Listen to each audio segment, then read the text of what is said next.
Yo creo que lo más relevante es entender que este estudio nace desde un entendimiento de que la gran mayoría de la fuerza laboral en Chile hoy día no está recibiendo capacitación. ¿Ya?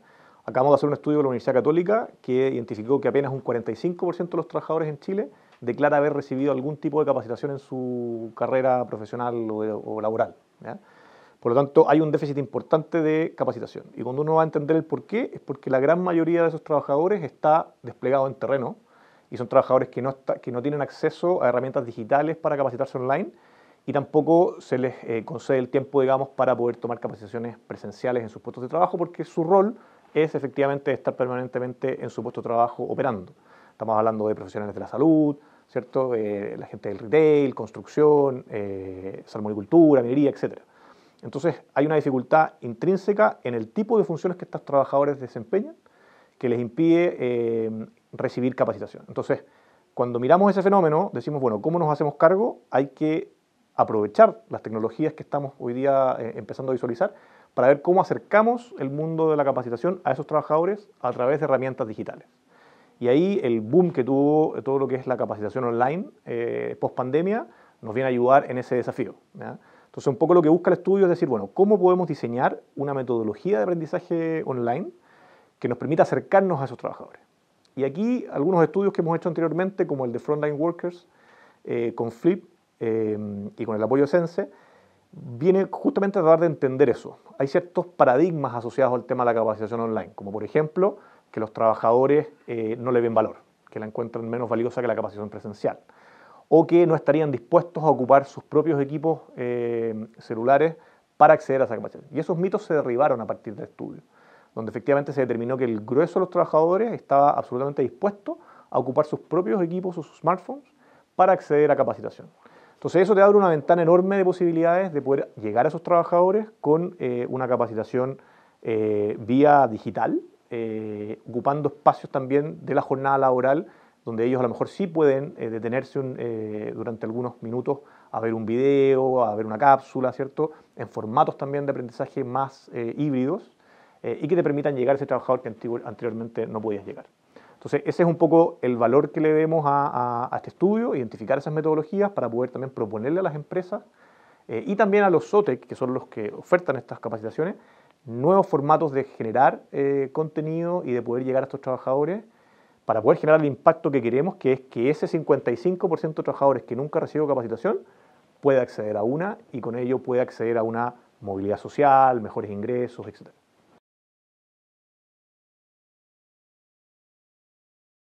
Sí, ahí tú tienes un punto muy relevante porque al final fundamentalmente hablamos de la masa laboral menos calificada.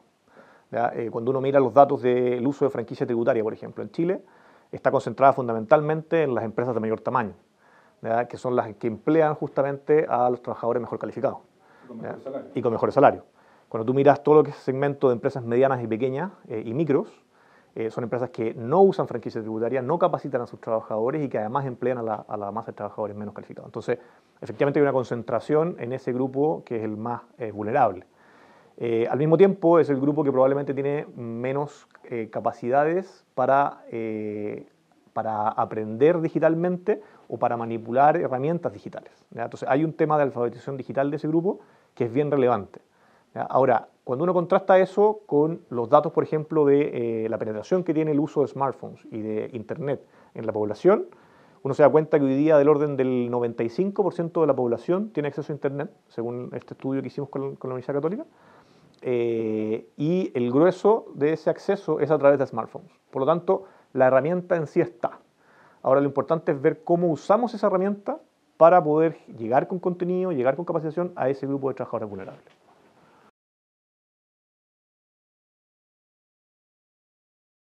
Por ejemplo, el grueso de los trabajadores que usan Internet y que tienen acceso a Internet a partir de sus smartphones, los usa para actividades de comunicación y entretenimiento.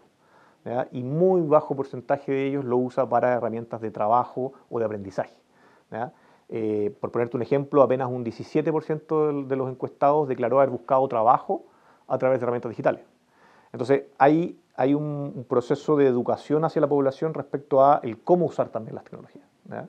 Yo creo que el elemento de comunicación y de entretenimiento nos abre un poco la puerta a que los trabajadores empiecen a familiarizarse con las tecnologías y a poder navegarlas. Ahora hay que orientar ese aprendizaje hacia herramientas que efectivamente les permitan mejorar sus condiciones de empleabilidad, ¿ya? Y ahí hay mucho que hacer desde, obviamente, la autoridad en términos de política pública, pero también desde cómo los actores del sistema disponibilizamos los contenidos para los trabajadores de una manera también más fácil de acceder, ¿ya? Ahí tenemos hoy día actores como por ejemplo LinkedIn Learning o Coursera, Udemy, etcétera, que han abierto algunas puertas en ese sentido, al masificar la capacitación desde una perspectiva más autónoma, donde el trabajador decide en qué se capacita. Bueno, eso que hoy día está todavía segmentado en el grupo de trabajadores mejor calificados y con mayor nivel educacional, hay que ver cómo también lo hacemos más fácil de acceder para los trabajadores más vulnerables.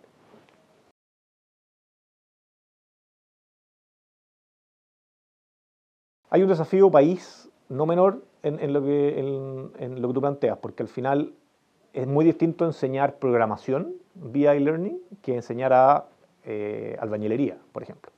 O sea, cuando tú estás hablando de una economía que todavía tiene elementos extractivistas, como tú mencionabas, se hace más difícil esa transición hacia una formación laboral más digital, ¿ya? Sin embargo, post pandemia vimos que la curva de crecimiento de los empleos que requieren capacidades más digitales subió exponencialmente. Entonces, Chile es un país que se está moviendo hacia allá y lo estamos viendo en diversas industrias, en el retail, ¿cierto? Donde ya estamos teniendo cada vez menos cajeros, en la minería, ¿cierto? En la misma construcción que está avanzando hacia una industrialización de la construcción, donde muchos de los procesos se van a llevar en una fábrica y después se van a solamente instalar en las obras. Entonces, estamos avanzando hacia allá. Sin embargo, nuestra visión es que tenemos que avanzar en la lógica de una transferencia más efectiva al puesto de trabajo a través de herramientas digitales. O sea, mientras hacemos la transición como país hacia empleos más profesionales, más digitales, tenemos que ser capaces de hoy día, con la estructura de empleos que tenemos hoy, ser capaces de llegar a esos trabajadores con una capacitación que les permita realmente generar un cambio en cómo hacen las cosas, un cambio que impacte en productividad de la empresa en la que se desenvuelven y un cambio que impacte en su propia capacidad de emplearse en mejores trabajos con mejores remuneraciones, ¿ya? Y eso viene dado fundamentalmente por una mejor metodología de transferencia al puesto de trabajo, ¿ya? Ahí el estudio lo que busca es justamente a partir del resultado del estudio anterior, que nos decía que gran parte de la transferencia al puesto de trabajo se pierde porque no hay seguimiento, porque los supervisores no saben qué aprendieron sus trabajadores, entonces no les exigen acorde a eso. Lo que estamos haciendo con este estudio es justamente tratar de diseñar una metodología que involucre a los supervisores, de manera que ellos tengan un rol activo en que el trabajador sea efectivamente un motor de cambio en la manera en la que se hacen las cosas dentro del puesto de trabajo. Eso requiere seguimiento, requiere que el supervisor esté monitoreando que efectivamente esas capacidades se estén implementando en una lógica continua en el tiempo. O sea, no solamente una o dos veces en el semestre, sino que tiene que haber una continuidad en el cómo el supervisor monitorea que efectivamente esos conocimientos se están implementando.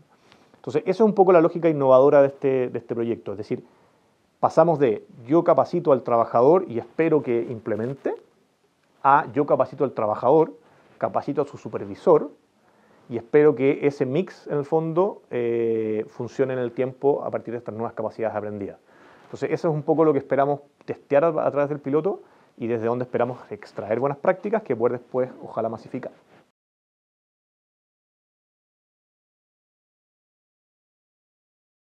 Yo creo que hay un tema de modelo sin duda. O sea, hoy día si uno lo mira, el modelo de formación laboral en Chile está sustentado en la franquicia tributaria, ¿ya? Desde esa perspectiva, la franquicia tributaria lo que dice es, yo le doy a la empresa el rol de definir en qué capacitar a sus trabajadores, ¿ya?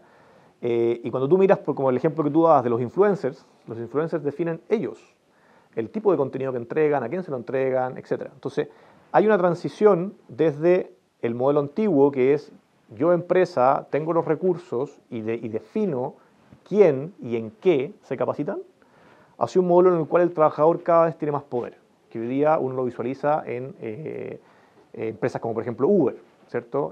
O Rappi, o todas estas empresas donde los trabajadores están tomando un rol mucho más activo respecto a cuánto trabajan, dónde trabajan, por cuánto trabajan, etc. Entonces, esa transición desde un modelo de relación trabajador-empresa mucho más de largo plazo, mucho más paquetizada, hacia una relación bastante más flexible y más híbrida.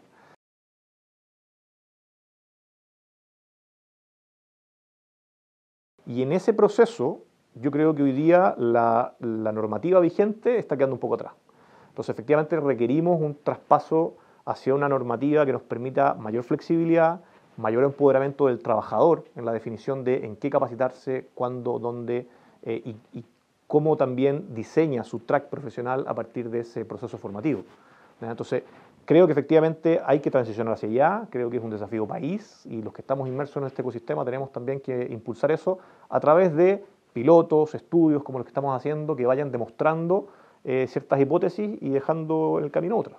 Yo creo que la mirada colectiva siempre es valiosa. Acá en Chile están instituidos los comités bipartitos que funcionan poco y yo creo que eso es parte un poco hoy día del problema. Lo primero que quiero complementar respecto a la respuesta anterior tiene que ver con que efectivamente yo he hablado de un empoderamiento del trabajador, pero que tiene que tener un acompañamiento respecto a cuáles son las tendencias y cuáles son los empleos disponibles. Porque ese trabajador que va a tener o que debiera tener una mayor injerencia en su propio proceso formativo, debiera de tener guías respecto a cuáles son los trabajos más demandados y por lo tanto dónde debiera de ir a buscar formación para poder ser más empleable. Entonces ahí yo creo que tanto el Estado como nosotros como articuladores tenemos un rol de también ser un faro que esté mostrando, digamos, las tendencias y en dónde los trabajadores debieran ir a capacitarse. Entonces, volviendo a tu segunda pregunta, ahí es donde efectivamente entra la lógica bipartita, ¿no? Donde efectivamente tenemos un trabajador que quiere crecer, ¿cierto? Que quiere irse desarrollando, y tenemos una empresa que tiene requerimientos, que tiene necesidades de capacidades para poder seguir siendo productiva y sostenible en el tiempo. Entonces, ese diálogo es un diálogo que efectivamente debiera generarse en instancias concretas como los comités bipartitos, por ejemplo, o también las conversaciones con las mesas sindicales, etc. Pero eso hoy día existe poco, existe hoy día en industrias donde el factor humano es estratégico, como por ejemplo la minería. Que tiene dificultades particulares de contar con talento. ¿Por qué? Porque hay que irse a trabajar a la mina y no todo el mundo está dispuesto. Entonces hay automáticamente una escasez que genera que esto sea un elemento central en la estrategia de una compañía minera. Pero cuando uno va a un retail, por ejemplo, esto no es necesariamente tan central y por lo tanto no hay una estrategia definida tan acuciosamente como lo hay en la minería. Entonces, ahí es donde empezamos a generar estas problemáticas que hemos visto en el último tiempo de decisiones que se toman sin involucrar a la otra parte, sin involucrar al trabajador que va a perder ese puesto de trabajo, ¿cierto? Entonces, ¿cómo desarrollamos un diálogo bipartito constructivo de cara al futuro de la empresa? Es algo que debiéramos ir impulsando, pero que le podemos pedir probablemente a las grandes empresas. Pero pedirle un diálogo con altura de miras, con una estrategia a largo plazo, a una empresa mediana, es muy complejo. Entonces, ¿por qué? Porque están hundidas en el día a día, en la productividad del día, ¿cierto? En la operación. Entonces, ahí es donde nosotros sentimos que los gremios vienen a cumplir un rol relevante. Entonces, el gremio de la construcción, el gremio del retail, el gremio de la banca. Bueno, cómo desde los gremios se conversa y se construye un diálogo bipartito con los trabajadores respecto a cómo vamos construyendo este futuro del empleo dentro de ese rubro, ¿ya? Es un poco lo que nosotros estamos impulsando hoy día desde la Cámara a través del Consejo de Formación de Capital Humano, un poco replicando también la buena experiencia que han tenido en minería, tratando de generar un poco ese debate, ¿cierto? Pero es un debate inclusivo que efectivamente considera al trabajador, lo hace parte de la discusión y llegan a consenso respecto a cuáles son las capacidades y habilidades del futuro para darle sostenibilidad a esos trabajadores y crecimiento dentro de la misma industria, o en su efecto reconvertirlos a otras.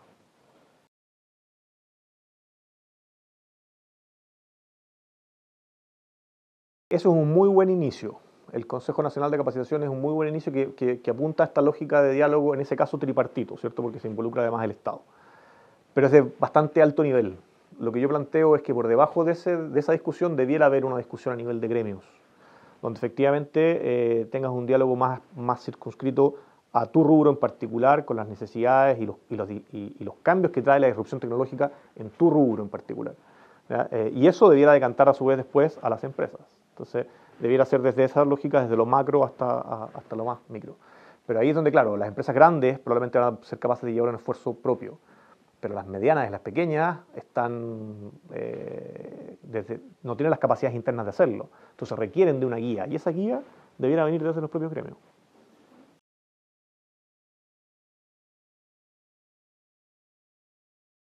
Es que es un problema que hoy día no tiene una solución única, ni una receta, ¿no? Efectivamente, cuando uno mira los datos, por ejemplo, del World Economic Forum o de McKinsey, con su estudio también del futuro del empleo, son lapidarios en términos de lo que viene. O sea, efectivamente, más de un 40-45% de los empleos van a desaparecer. Entonces, cómo los países se enfrentan a ese desafío tiene mucho que ver también con la posición que esos países tienen hoy día en el ecosistema mundial. Chile, como tú decías hace unos minutos, es un país que todavía está en el subdesarrollo, que todavía tiene una lógica extractivista y que por lo tanto gran parte de sus empleos son empleos de bajo nivel de escolaridad o de profesionalismo, y por lo tanto requiere una transición no solamente desde la perspectiva de su estrategia de formación, sino que requiere un cambio en su estrategia económica, ¿no? En su estrategia de desarrollo. Entonces, probablemente, como dice Harari o como dice Elon Musk, ¿cierto? Vamos a tener una gran masa ociosa porque no van a haber empleos, porque la gran parte de los empleos va a estar tomada por inteligencia artificial y por máquinas. Tengo la sensación de que probablemente si no hacemos nada hoy, los países que peor lo van a pasar son los países como nosotros, que tienen una masa laboral menos preparada. Entonces, es un desafío país no menor, que requiere una mirada, como te decía, desde el modelo económico, desde pasar desde un modelo extractivista a un modelo de agregación de valor, y con ello movilizar también todos estos empleos, desde empleos precarios a empleos de agregación de valor desde la perspectiva técnico-profesional. Entonces, creo que es un problema bastante más grande que solamente desde la perspectiva de formación laboral, pero sin duda es algo en lo que todos los que somos actores del sistema tenemos que estar aportando.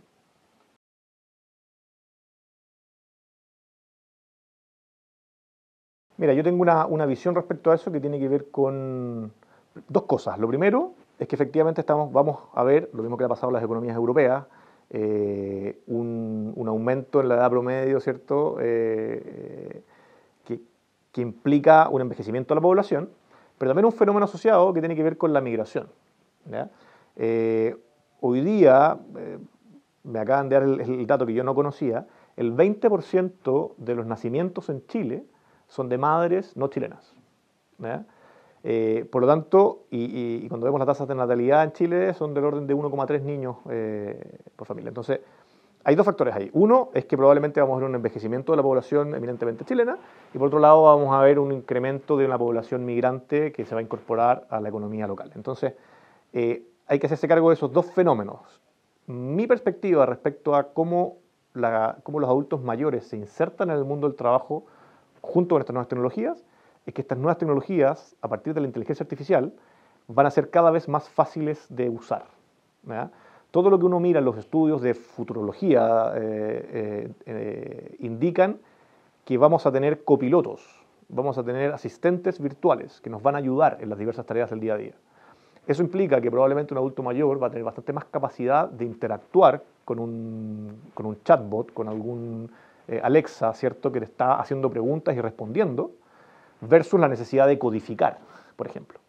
Entonces, tengo la sensación de que esos adultos mayores van a ser bastante más proclives de involucrarse con estas nuevas tecnologías a partir de la facilidad de uso que se le está dando a esas nuevas tecnologías. Por lo tanto, no veo un mayor riesgo desde esa perspectiva.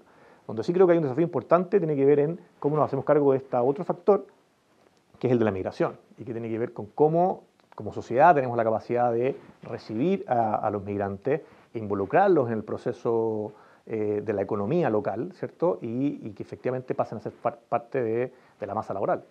Hay muchos muchas industrias hoy día que si no fuera por la migración no tendrían trabajadores, agrícolas, construcción, etcétera. Entonces, hay un desafío también que creo que no lo hemos abordado con la profundidad que debiéramos.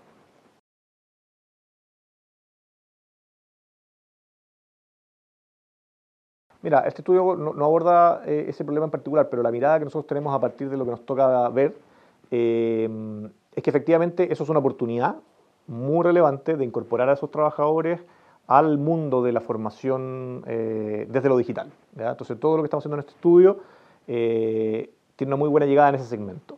Lo que realmente es preocupante, digamos, es cómo nos hacemos cargo de la brecha que existe en los trabajadores nacionales, ¿ya? Y ahí efectivamente lo que estamos viendo es un empobrecimiento del ecosistema de la educación superior.